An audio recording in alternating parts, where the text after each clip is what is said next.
महाराज की जय। नमो विष्णुपादाय कृष्णप्रेष्ठाय भूतले श्रीमते भक्तिवेदांत स्वामी निति नामिने। नमस्ते सारस्वती देवे गौरवाणी प्रचारणे निर्विशेष शून्यवादी पाश्चात्य देशता। जय श्री कृष्ण चैतन्य प्रभु नित्यानंद श्री अद्वैत गदाधर शिवासादि गौर भक्तवृंद। हरे कृष्ण कृष्ण कृष्ण हरे हरे, हरे राम राम राम हरे। आज हम लोग भगवद गीता के ऊपर चर्चा करेंगे। अध्याय 15वां। ययंत योगिनच्छेन पश्यन्तात्मनवस्थितं यतन्तोपकृतात्मानो नैन पश्यन्त चेतसः। इसमें उसका संदर्भ है आत्म साक्षात्कार को प्राप्त प्रयत्नशील योगीजन यह सब स्पष्ट रूप से देख सकते हैं, लेकिन जिनके मन विकसित नहीं हैं और जो आत्म साक्षात्कार को प्राप्त नहीं हैं, वे प्रयत्न करके भी यह नहीं देख पाते हैं कि क्या हो रहा है।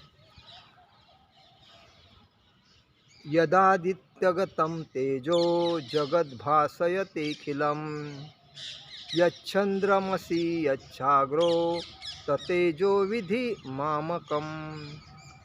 सूर्य का तेज जो सारे विश्व के अंधार को दूर कर सकता है, मुझसे ही निकलता है। चंद्रमा तथा अग्नि के तेज भी मुझसे ही निकलते हैं, भगवान कहते हैं। गमाविश्यत्स भूतानि धारयाम्यहमोजसां पुष्णामि चौषधि सर्वसोमो भूतारसात्मकम्। मतलब इसका संदर्भ है, मैं प्रत्येक लोक में प्रवेश करता हूँ और मेरी शक्ति से सारे लोग अपनी कक्षा में स्थित रहते हैं। मैं चंद्रमा बनकर समस्त वनस्पतियों को जीवन रस प्रदान करता हूँ। अहम वैश्वानरो भूत्वा प्राणिना देहमाश्रितः प्राणापान समायुक्त पचाम्यन्न चतुर्विधम। मैं समस्त जीवों में के शरीरों में पाचक अग्नि विश्वानर हूँ और मैं श्वास प्रवास प्राणवायु में रहकर 4 प्रकार के अन्नों को पचाता हूँ। सर्वस्तचाह हृदि सन्निविष्टो मत स्मृति ज्ञानमपोहन वेदच्च सर्वे हरहमेव वेदो वेदांत कृदु विदे देव चाहम। मैं प्रत्येक जीव के हृदय में आसीन हूँ और मुझसे ही स्मृति ज्ञान तथा विस्मृति होती है। मैं ही वेदों के द्वारा जानने योग्य हूँ। निसंदेह मैं वेदांत का संकलन करता तथा समस्त वेदों का जानने वाला हूँ। कहने का मतलब है 4 श्लोक में भगवान कहते हैं कि सब कुछ मैं हूँ। मतलब अनेक योगी आत्म साक्षात्कार के पद पर होते हैं, लेकिन आत्म साक्षात्कार को प्राप्त नहीं करते।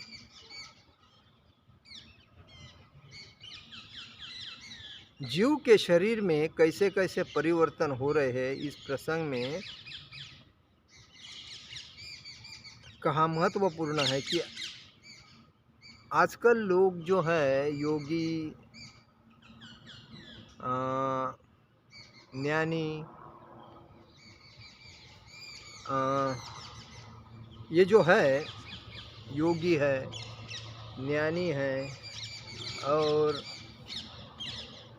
भक्त है, इसमें योगी जो होता है यो योग माया के वजह से अपना सब कुछ चलाता है, क्योंकि उसको माया में ज़्यादा जो ज्ञानी होता है, योगी ज्ञानी जो ज्ञानी होता है वो ज्ञान प्राप्त करके खुद को शाना समझता है, ज्ञानी समझता है। लेकिन योग जो लेकिन इसमें बताया गया है कि जो भक्त होता है वो सर्वश्रेष्ठ होता है, कि वो भक्त कभी भी कोई चीज़ की लालच नहीं करता। बाकी योगी हमेशा लालची रहते ही है, ज्ञानी लालची रहते ही है, और जो भी करते हैं उसमें उनको कोई लालच रहती है, कुछ मिलना चाहिए उस बेस।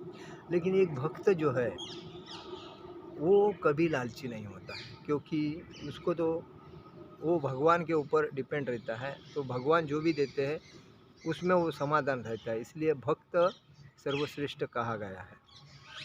जैसा कि धर्म अर्थ काम मोक्ष, धर्म की रक्षा करना सबका कर्तव्य है, लेकिन लोग क्या करते हैं, धर्म को रखते हैं बाजू में, अर्थ की रक्षा करते हैं, अर्थ के पीछे लगते हैं, पैसा कमाने के पीछे। धर्म अर्थ काम, तो अर्थ और काम,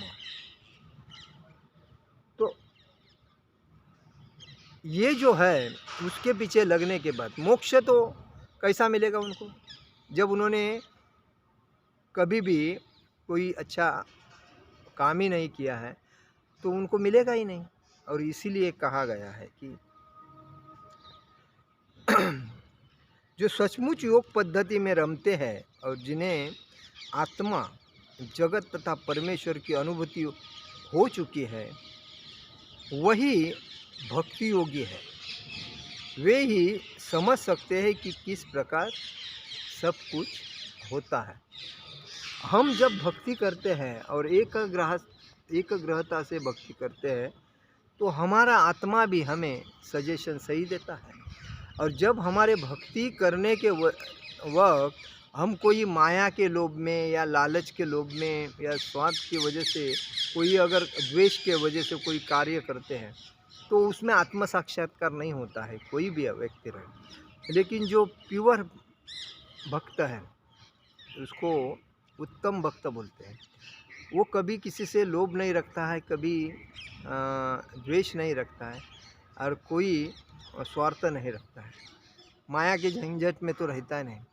तो उस व्यक्ति वो जो भक्त होते हैं वो उत्तम भक्त के प्रकार चार है, एक कनिष्ठ, मध्यम, उत्तम और नौखा, कनिष्ठ, मध्यम और उत्तम। तो उत्तम जो होते हैं, नौका जो भक्त होता है वो भक्ति करने का प्रयत्न करता है। भक्तों मतलब कोई भक्त मिला उसके साथ जाना आना, भक्ति में कभी कभी आना, नहीं तो प्रपंच में रहना।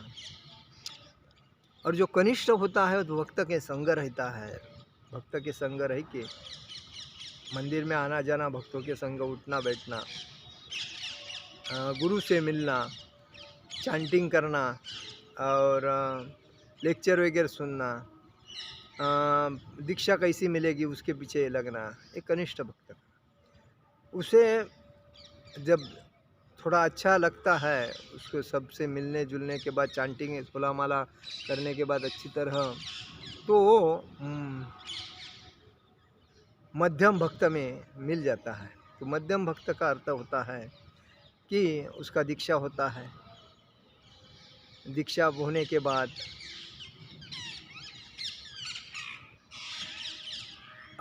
वो अपने को ब्राह्मण दीक्षा के पीछे लगता है और सेवा वगैरह अच्छा करता है। दूसरी बात, गुरु आचार्यों के आदेशों का पालन करता है, नियमों का पालन करता है और भक्तों को मंदिर में लाने का काम करता है और प्रचार कार्य करता है और लोगों को थोड़ा ज्ञान भी देने का कार्य करता है। उसके बाद उसको जब पूर्ण खुद के ऊपर भरोसा होता है तभी वो थोड़ा आगे जाता है उत्तम भक्त की तरफ। तभी हरिनाम दीक्षा, ब्राह्मण दीक्षा होने के बाद सब कुछ अच्छी तरह कर लेक्चर वगैरह देता है, प्रचार करता है हर जगह पे, सबसे आचार्यों के नियमों का तंतुतन पालन करके हर जगह पे जाके भक्तों को भक्ति में लाता है और उसके बाद में संन्यास ग्रहण करने के लिए प्रयत्न करता है और सभी को, कोई किसी के बारे में द्वेष नहीं, लोभ नहीं, राग नहीं रखता है और स्वार्थ भी नहीं रखता है, लालच नहीं रखता है, तो वो भक्ति में आता है। वो भगवान को ही पूर्ण भगवान के ऊपर डिपेंड रहता है और भगवान के ऊपर डिपेंड होने की वजह से जो भी कुछ करेंगे मेरे भगवान, क्योंकि वो भगवान का पार्षद होना चाहता है और इसीलिए वो संन्यास ग्रहण करता है। संन्यास ग्रहण करने वाला व्यक्ति भगवान का पार्षद होता है और भगवान ही उसको कोई भी कार्य करने के लिए उसको करेंगे तो भगवान ही करते हैं और इसीलिए उत्तम कहा गया। तो कहने का मतलब यही है कि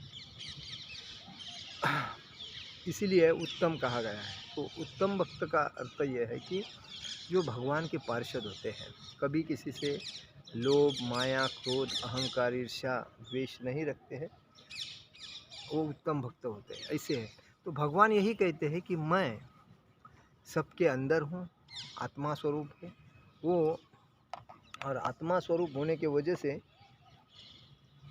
मैं हर चीज़ में हूँ। जैसा कि सूर्य का जो प्रकाश है वो भगवान बोलते हैं मेरे से होता है, क्योंकि सूर्य चंद्र ये भगवान, सूर्य चंद्र वायु ये भगवान के नौकर हैं और वो भगवान के नौकर होने की वजह से भगवान के आदेशों का पालन करके वो सब कुछ करते हैं और सब कुछ करने के वजह से भगवान बोलते हैं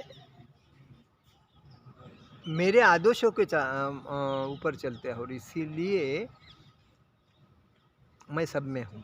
जैसा कि पंतप्रधान है और एक पंतप्रधान होने के वजह से जितनी भी देश को सुखी सुविधा देने हैं तो उसके अंडर में जितने भी अधिकारी होते, जितने भी मंत्री होते, मंत्री के ऊपर जितने भी अधिकार होते, अधिकारी के ऊपर जितने भी नीचे के अधिकारी है, उसके नीचे के सब ऊपर का जो आदेश आता है वो आदेश वो सब तंतोतंत पाल के अपने कार्य करते हैं। तो टॉप टू बॉटम किसका क्या हुक्म चलता है? एक पंतप्रधान। वैसा ही भगवान बोलते हैं मेरे ऊपर कोई ही नहीं है और सब मेरे नीचे है, मेरे समान भी कोई नहीं, मैं हूँ और सबके अंदर हूँ। भगवान बोलते हैं कि कण कण में मैं हूँ, एक पान का पत्ता भी मेरे इशारे के बगैर हिलता नहीं। इशारे के बगैर हिलता नहीं, इसका मतलब क्या? जब वायु आएगा, वायु किसका नौकर है? भगवान के नौकर है, बरोबर? तो वो जब हवा देंगे तभी तो पान हिलेगा, अन्यथा नहीं। जिस दिन बारिश नहीं गिरता है, जिस दिन हवा नहीं लगती है, जिस दिन सूर्य नहीं उगता, तभी हम किसके पास जाते हैं? भगवान के लिए होम करते हैं। भगवान हमको बारिश चाहिए, होम किया, यज्ञ किया, यज्ञ का सब ऊपर जाता है, भगवान से मिलता है, उसके बाद भगवान बारिश देते हैं। जैसा कि हवा, हमें हवा नहीं मिलती है तभी हम बाहर आते हैं और घूमते हैं, तो झाड़ हिलती है तभी हवा मिलती है। तो यही है प्रकाश। जब अंधेरा होता है, सूर्य अगर सुबह रात भर रहेगा नहीं, खाली रात ही रहेगा और सूर्य आएगा नहीं, तो कैसा? चंद्रमा, जब भगवान बोलते हैं चंद्रमा, ये आप जो कोई भी चीज़ खाते हो तो उसको पकाने का काम कौन करता है? बनाने का काम कौन करता है? तो कोई बीज डालता है ज़मीन में, तो ज़मीन में डालने के बाद उस बीज को पोंछने का काम, उसके ऊपर मट्टी जाती है, धरती माँ, मट्टी गिरने के बाद पानी जाता है, पानी के बाद चंद्रमा उसको आहिस्ता आहिस्ता उसको फुला के उसको बीज रोपण करता है, रोप से थोड़ा थोड़ा ऊपर उसको पौधा बनाता है, पौधा से ऊपर ऊपर, तो उस पौधा ऊपर बड़ा होने तक और उसको फल देने तक काम किसका है? चंद्रमा का है। तो चंद्रमा रात को अपना काम करता है। तो इसीलिए हमें समझना चाहिए कि हर चीज़ में, हर निसर्ग में, हर जो प्राणी है उसके अंदर भगवान का अंश है। मनुष्य प्राणी है, 84 लाख योनि है, उस 84 लाख योनि के अंदर भगवान का अंश है और वो कभी कभी अपने स्वरूप में आ जाते हैं। दूसरी बात, आज हम लोग कोई भी चीज़ खरीदते हैं, उस खरीदने में हमें पैसा देना पड़ता है, लेकिन हम हवा लेते हैं, उसका पैसा देते हैं? नहीं। हम पानी लेते हैं, ऊपर से आता है पानी, तभी पैसा देते हैं? नहीं। हम सूर्य का प्रकाश लेते हैं, पैसा देते हैं? नहीं। हम चंद्रमा से जो पीक की उत्पत्ति करते हैं तो उसका पैसा देते हैं? नहीं। तो ये सब फ्री मिल रहा है, लेकिन उसका उपयोग करके जो खुद बनाते हैं वो हमारे को लूटते हैं। अगर 10 रुपये का माल है 100 रुपये में देते हैं, वो लूटते हैं। तो ऐसे लूटने वाले जो लोग हैं वो महापापी हैं। अगर 10 रुपये का माल है और 10 रुपया 10 पैसे में मिले तो ठीक है, उसको कुछ खर्चा हुआ है वो वसूल कर रहा है, ठीक है। लेकिन 10 का 100, 100 का 1000, 1000 का 10,000, क्या है ये लूट जो कर रहे हैं ना, वो लूटने के वजह से अमीर का अमीर होता जा रहा है और गरीब का गरीब होता जा रहा है, क्योंकि गरीब के पास पैसा आता नहीं और गरीब को रास्ता नहीं मिलता है और अमीर को रास्ते सब मिलते हैं, और सब मिलने के वजह से उसके पास चारों तरफ से पैसा आता है और गरीब को रास्ता ही नहीं मिलने की वजह से वो जगह पे रह के वो बेकार बनता है। और बेकारी इसीलिए बढ़ती है क्योंकि लोग एक दूसरे का ख्याल नहीं करते। आज हमें ये समझना चाहिए कि हम अगर कमा रहे हैं और दूसरा नहीं कमा रहा है तो उसको कमाने का रास्ता बताना कमाने वाले का कर्तव्य है। क्योंकि हर चीज़, अगर बिजनेसमैन कोई भी प्रोडक्ट्स लॉन्च करता है तो खरीदता कौन है? बिजनेसमैन ही खरीदता है? नहीं, गरीब जनता खरीदती। जनता अगर उसका बिजनेस का प्रोडक्ट्स नहीं करेगी तो वो कहाँ से बड़ा होएगा? ऐसे कितने बिजनेसमैन लोगों ने अपना फ्लॉप बिजनेस होने के वजह से आत्महत्या की है। अगर वो बिजनेस कर रहा है और उसका प्रोडक्ट्स अच्छी तरह बेचा जाता है तो उसको प्रॉफिट मिलते हैं, और प्रॉफिट मिलने के वजह से उसको ये समझना चाहिए कि मेरा अगर बिजनेस चल रहा है तो गरीब के वजह से, पब्लिक के वजह से, तो मेरा ये पैसा वापस पब्लिक में जाना चाहिए। पब्लिक को रोज़गार के बेसिस पे, फ्री के बेसिस पे जो भी है उस पर, तभी मतलब जैसा कि बारिश का पानी नीचे ज़मीन पे आता है, ज़मीन में सब जगह से पानी, नाली से, गटार से जो भी होता है, कोई नदी से जाता है, और वो सब पानी समुंदर में जाता है। और समुंदर में पानी जाने के बाद वो पानी लाटा के माध्यम से बाष्पीभवन होता है, और बाष्पीभवन होने वाला पानी ऑटोमेटिक ऊपर जाता है। वो कोई किसी को दिखता नहीं, और दिखता नहीं क्योंकि वो बाष्पीभवन होता है। तो ऊपर जाने के बाद उस पानी के ढग बनते हैं, और ढग बनने के बाद वही उसके टाइम होने के बाद वो बारिश में नीचे पानी डालता है। इसीलिए उसको गुरुत्वाकर्षण बोलते हैं। जो ऊपर से आया नीचे जमा हुआ, नीचे से आया ऊपर गया, ऊपर से, ये गुरुत्वाकर्षण है और ऐसा ही चलता है। तो यही मनुष्य जीवन का कर्तव्य है कि अपने को फायदा हुआ तो हमारा कर्तव्य है कि दूसरे को, उसका, गरीब को वो पैसा गरीब के पास वापस जाना चाहिए। हम अभी लोग इतने स्वार्थी हो गए कि पैसा मिलने के बाद ज़मीन में डाल के रखते हैं, दीवार में डाल के रखते हैं, पलंग में डाल के रखते हैं, लेकिन पैसा जाने को देते नहीं, और इसीलिए बेकारी बढ़ती है। तो कहने का मतलब है कि भगवान को ये सब मालूम है, और इसीलिए कलयुग में ज़्यादा से ज़्यादा लोग बेकारी में जाते हैं, और कली का प्रभाव ज़्यादा बढ़ रहा है, क्योंकि लोग एक दूसरे के ऊपर झगड़ा करने में माहिर हो गए, मांस मच्छी मटन खाने में माहिर हुए, परस्त्री संभोग, शराब पीना, इसमें ज़्यादा होने के वजह से उनको बुद्धि भ्रष्ट हो जाती है, और भ्रष्ट होने की वजह से कली को और मतलब जोर मिलता है, और जोर मिलने के वजह से झगड़े होते हैं, चोरी होती है, डकैती होती है, मारामारी होती है, रेप होते हैं और एक दूसरे को लूटने की भावना दिल में आती है, जुआ खेलते हैं लोग, तो ये बढ़ता है। और इसको अगर रोका जा सकता है, जब इंसान इंसान की कदर करेगा, इंसान इंसान को इंसानियत से देखेगा, तभी कदर की जाती है, तभी प्रभाव कली का नहीं बढ़ सकता है। तभी जैसा कि युधिष्ठिर राजा जब थे राज सिंहासन पर, तभी उनके राज में कोई भूखा नहीं रहता था, वो राम राज्य था। और उस टाइम सबकी पशु की भी हिफाजत की जाती थी, पशु पौधे की भी हिफाजत की जाती है, कोई प्राणी भी भूखा नहीं रहता था। तो वो बात है राजा का मतलब, तो ऐसा होना जरूरी है।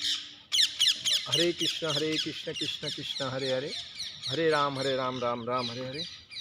जगत गुरु शिल प्रभुपाद महाराज की जय, परम पूज्य लोकनाथ स्वामी महाराज की जय, निताई गौर प्रेमानंदे, हरि हरि बोल।